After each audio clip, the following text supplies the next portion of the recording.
news tonight is Tony Thompson, Olympic athlete and international playboy, who has finalized his divorce from Sophie Martin, the former fashion model. What is wrong with you, Tony? There they go again. We are not divorced, people.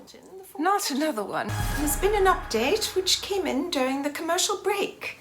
And it is that Tony Thompson has been found dead in his Swiss chalet. They're classifying it as suicide, pending further investigation. Swiss chalet? Where did that come from? That man can't get enough publicity. What? Yes, this is Dr. Simone. How can I help you? I'll be there right away. Good evening and hello. We recently heard of the suicide death of Tony Thompson, Olympic gold medalist in rifle shooting. Tony was a legend, and not only for his 15 gold medals, but also for his ex-wives, joining us from around the world. Ladies, please introduce yourselves. I'm Sophie Martin, and the reports of our divorce are erroneous. You told me a moment ago before we came on air that you don't believe Tony killed himself. He would never so much as pluck a single hair from his head unless it was to improve his appearance. And so all this talk of a gunshot wound from his Olympic rifle, no less, is pure fantasy. As to Tony being dead, I think it was foul play. I suppose it's common for playboys to have enemies. No, I'm talking about the people he no longer invited to those dinner parties. People go nuts about a Michelin star meal. Yes, I've seen that. I go by Sasha. We were never married. The entire world knows you as the second wife. People wanted to make him a legend. Back then, multiple wives said something about a guy. So what was Tony's secret? You were all quite beautiful when you were young. Nice backhanded compliment. Like something off of a pickleball racket before it smacks you in the eye. Tony knew how to flatter a woman. I fell for it. We were all young when we said yes to Tony. He took me to some great places. But after a few winters in the Alps and a few summers in Saint-Tropez, well, you get tired of it. When I met him, all he talked about was restaurants and which ones were trendy. Tony was definitely limited. He was a pretty boy. He was an excellent shot. Pardon my ignorance, but why is talking about a restaurant a good thing? It means you know the chef personally and he creates tasting menus for your guests. People eat that up. Oh, fine and well, but is it enough? No.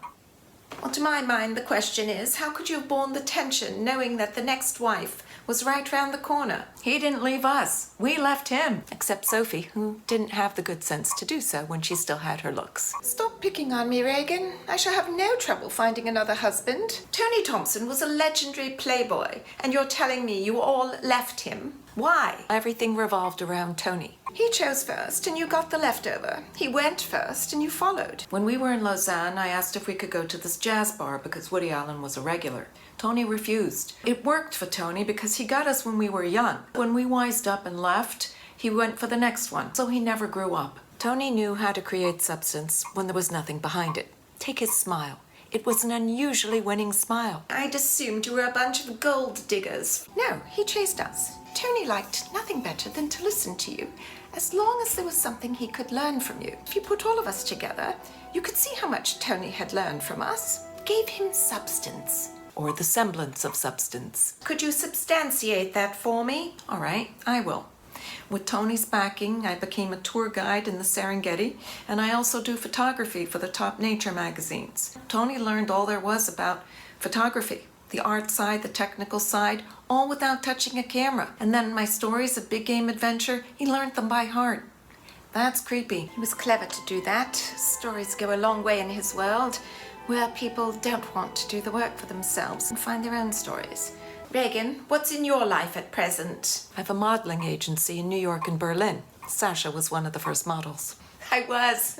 And do you have an occupation, Sophie? When I met Tony, I was already a professional bridge player. I think he liked that, being around those people. Very bright people. It feels like we're tearing the poor guy apart. Well, let's build him up a bit and talk about his smile. He had a secret, which was his toothbrush. He imported them from Spain because he said there wasn't a single American toothbrush sensitive enough for his teeth. And that's why he had very little gum recession. For his age. He seems to have had a dental fixation. He was deathly afraid of periodontal disease. It was all about the pockets. He'd go bananas if you had a pocket deeper than 3. Well, this toothbrush from Spain, how special can it be? I thought you might want to see one, so I brought mine. But it looks, dare I say, ordinary. They're super soft. Tony believed in them. We all need to believe in something.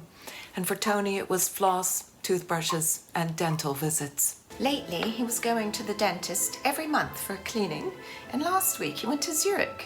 Apparently, they're the best. You didn't go with him?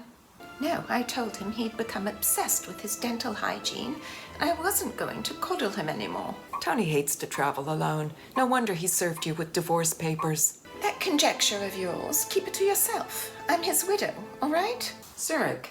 Tony didn't like Zurich. Something doesn't make sense. Oh, are you thinking what I'm thinking? Are we talking about Tony's death? Yes. What if he found out he had periodontal disease? He never said a word to me, but you could be on to something. Yes?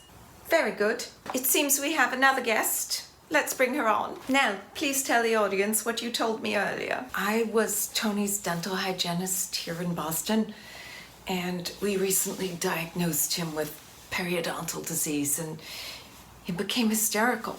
We told him it was reversible, but he wouldn't calm down, so I recommended he go to Zurich. They're the best. And I don't know what happened. Then I heard he killed himself. Did they ever release how he died? Well, the studio received the report a few moments ago. I will open the envelope now.